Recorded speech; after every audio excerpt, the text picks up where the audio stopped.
روزوں سے متعلق علم سیکھنا کیا ہر مسلمان پر فرض ہے؟ علم کا سیکھنا جو ہے اس کے بارے میں حکم شرعی واضح ہے کہ جیسے حدیث مبارک ہے کہ علم کا سیکھنا ہر مسلمان مرد و عورت پہ فرض ہے۔ اچھا وہ کون سا علم ہے تو اس کی تفصیل بھی علماء کرام نے بیان فرمائی ہے کہ جس علم کا سیکھنا فرض ہے وہ ہے کہ جو کسی بندے کو کوئی معاملہ کوئی مسئلہ پیش آئے۔ نماز ہر مسلمان کو پیش آتی ہے، ہر ایک نے پڑھنی۔ اب روزوں کا معاملہ وہ بھی یہی ہے، روزہ بھی ہر مسلمان مرد و عورت نے رکھنا ہے، یعنی جو بالغ ہے اس پہ روزہ فرض ہے۔ جب روزہ فرض ہے تو لازمی بات ہے کہ اس کے کچھ مسائل کا سیکھنا تو فرض ہوگا تاکہ وہ فرض صحیح طریقے سے ادا ہو سکے۔ کچھ مسائل وہ ہیں کہ جو بالکل بدیہی اور بڑے واضح ہیں کہ جو بھی روزہ رکھے گا تو اسے اتنا تو پتہ ہوگا کہ روزہ کسے کہتے ہیں، یعنی یہ مفہوم وہ جانتا ہے کہ فجر کا وقت شروع ہونے سے لے کر غروب آفتاب تک یہ جو ڈیوریشن ہے اس میں کھانے پینے سے بچنا ہے۔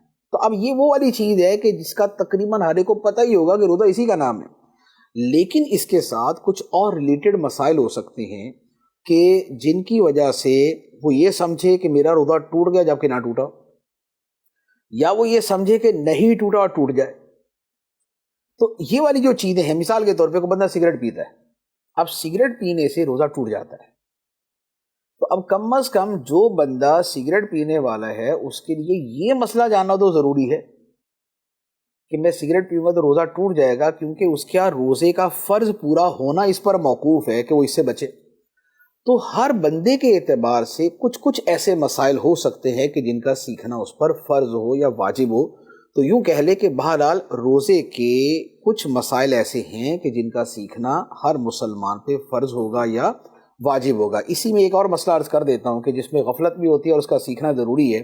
جیسے یہ مشہور ہے اور ہر مرتبہ ہر سال ہی کوئی نہ کوئی پوسٹ بھی اس حوالے سے وائرل ہو جاتی ہے کہ جب تک اذان جاری ہے تب تک کھا سکتے ہیں۔ اب قرآن پاک کی آیت مبارکہ ہے کہ کھاؤ پیو حتی یتبین لکم الخیط الابیض من الخیط الاسود من الفجر، کہ جو رات کی سیاہی ہے اور جو دن کی سفیدی ہے یہ دونوں واضح ہو جائیں تب تک کھانے پینے کی اجازت ہے، اس کے بعد نہیں۔ ثم اتموا الصیام الی اللیل، پھر رات تک یعنی غروب آفتاب تک روزہ پورا کرو۔ اب یہ جو حکم ہے اگر یہ نہیں پتہ ہوگا تو ہوگا یہی کہ یار ابھی وہاں کی آواز آ رہی ہے، وہاں کی اذان کی آواز آ رہی ہے اور یہ لوگ کرتے ہیں۔ اچھا اسی طریقے سے لوگوں نے یہ سمجھا ہوا ہے کہ سائرن بجنے تک ہم جو ہے نا وہ کھانا پینا جاری رکھ سکتے ہیں، جبکہ لازمی بات ہے کہ سائرن بجنا جو ہے یہ تو کوئی شریعت کی جو ہے وہ کوئی دلیل نہیں ہے۔ اصل دار و مدار تو جو ہے وہی ہے کہ سحری کا وقت ختم تو روزہ، اب سائرن آدھے گھنٹے بعد بجا دیں تو کیا مطلب روزہ آدھا گھنٹہ آگے ہو جائے گا؟ نہیں۔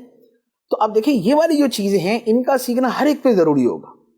اچھا اسی طریقے سے بعض لوگ جو ہے وہ مرغے کا اعتبار کرتے ہیں کہ جب تک مرغا بانگ دے رہا ہے تب تک کھاتے رہو، ٹھیک ہے۔